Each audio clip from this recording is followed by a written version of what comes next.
তাদের এই অভিজ্ঞতা, পরামর্শ আর তোমাদের বিচক্ষণ এবং বুদ্ধিদীপ্ত ভূমিকায় নির্মিত হবে এই ইনশাআল্লাহ আগামী দিনে বাংলাদেশ লাখো শহীদের আকাঙ্ক্ষার বাংলাদেশ।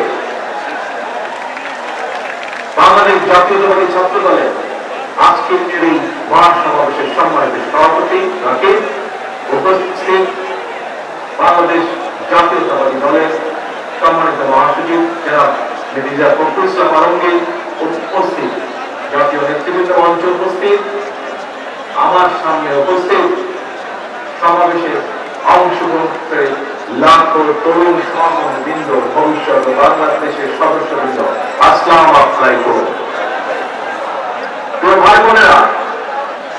ভাই বোনেরা, দেড় দশকে ফ্যাসিবাদ বিরোধী আন্দোলনে ছাত্রদলের হাজার হাজার নেতাকর্মী হতাহত হয়েছে।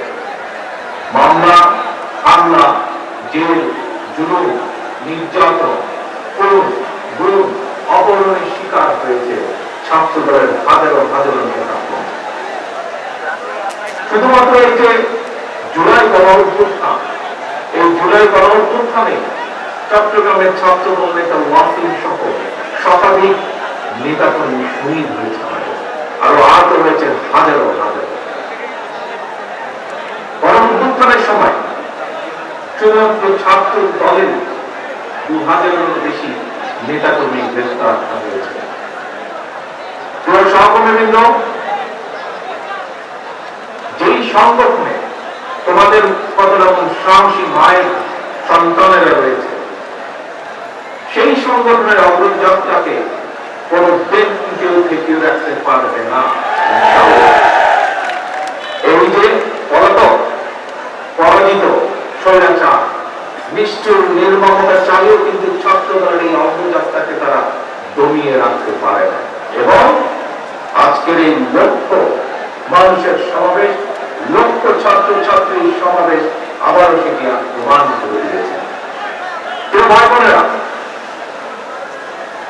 এই সমাবেশে উপস্থিত তোমাদেরকে এবং তোমাদের মাধ্যমে আমি সারা বাংলাদেশের জাতীয়তাবাদী ছাত্র দলের সকল নেতাকর্মী সমর্থকদেরকে জানাই বিরোচিত অভিনন্দন।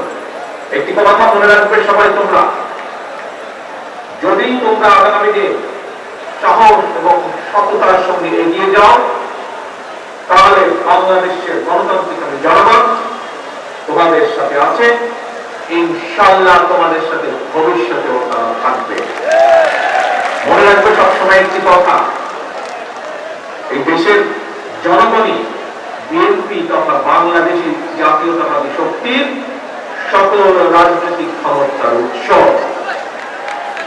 প্রিয় বন্ধুরা, 1971 সালের স্বাধীনতা অর্জনের যুদ্ধ, 2024 সালের স্বাধীনতা রক্ষার যুদ্ধ এবং এই যাবৎকালে ফ্যাসিবাদী পতন কিংবা স্বৈরাচার বিরোধী আন্দোলনে যারা শহীদ হয়েছে, আজকের এই সমাবেশে দলমত নির্বিশেষে আমি আল্লাহর দরবারে সকল শহীদদের আত্মার মাগফিরাত কামনা করছি। সকল শহীদদের শোকাহত পরিবারের প্রতি জানাই গভীর শ্রদ্ধা। প্রিয় বন্ধুরা, স্বাধীনতার 54 বছর পার হয়েছে। বাংলাদেশ এখন একটি পরিণত দেশ। এই পরিণত বাংলাদেশে বাংলাদেশের জনগণ আর বিভেদ, বিরোধ, প্রতিহিংসা, প্রতিরোধের রাজনীতি তারা চায় না। রাজনৈতিক দলগুলো এই কারণে জনগণের কাছে সেভাবে জবাবদিহি করতে হয়। রাজনৈতিক দলগুলোর কাছে জনগণ চায় রাজনীতির গুণগত পরিবর্তন। সুতরাং আসল কথা বলার রাজনীতি নয়, বরং আমরা শুরু করি মানুষের জীবন মান উন্নয়নের রাজনীতি। প্রিয় ভাই বোনেরা, জনগণের জীবন মান উন্নয়নের ক্ষেত্রে সবচেয়ে বড় ভূমিকা নিতে হবে ভবিষ্যৎ বাংলাদেশ, এবং সেটি হচ্ছে তোমরা। আজকে যারা তোমরা এখানে উপস্থিত হয়েছে, তোমরা সহ তোমাদের মতন তোমাদের সহকর্মী যারা সমগ্র বাংলাদেশে ছড়িয়ে ছিটিয়ে আছে, তোমাদেরকে সেই ভূমিকা পালন করতে হবে। সেটি জ্ঞানী বিজ্ঞানে হোক, শিক্ষা দীক্ষায় হোক, মেধা মননে হোক,